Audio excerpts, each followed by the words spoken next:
রাতের অন্ধকারে তৃণমূলের বুথ সভাপতির বাড়ি ও দোকানে হামলার ঘটনায় চাঞ্চল্য ছড়ালো দক্ষিণ চব্বিশ পরগনার বাসন্তীর উত্তর মোকাম বড়িয়া গ্রাম পঞ্চায়েতের হারভাঙ্গি গ্রামে। স্থানীয় তৃণমূল নেতা অশোক প্রধানের বাড়ি লক্ষ্য করে বোমাবাজি হয় রাত 3:30 নাগাদ।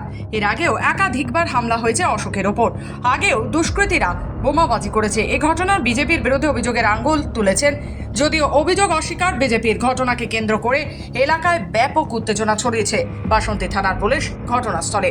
হ্যাঁ, ভূষাবতী উনি টিএমসি করে আর সেই জন্যই কি মানে এই হামলা হতে পারে? হতে পারে আচ্ছা, না, আর কিছু আছে বলো?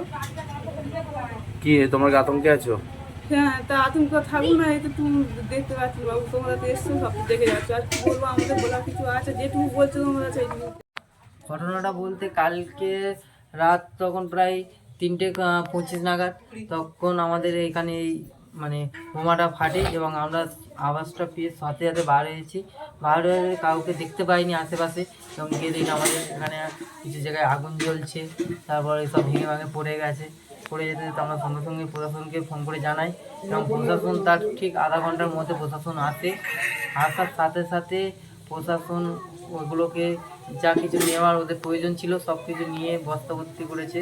আজ ভোর 3:25 নাগাদ আমাদের বাসন্তী ব্লকের অন্তর্গত উত্তরগ্রাম অঞ্চলের হাড়ভাঙি তৃণমূল কংগ্রেসের বুথ সভাপতি অশোক প্রধানের দোকানের সামনে এবং বাড়ির সামনে রাতের অন্ধকারে বিজেপি আশ্রিত একদল দুষ্কৃতী এক ভয়ঙ্কর বোমা নিক্ষেপ করেছে। এই নিক্ষেপ করায় তার দোকান এবং বাড়িঘরদের বিপুল ক্ষয়ক্ষতি হয়েছে। পুলিশ প্রশাসন খবর পেয়ে তারা এসে প্রয়োজনীয় ব্যবস্থা গ্রহণ করেছে।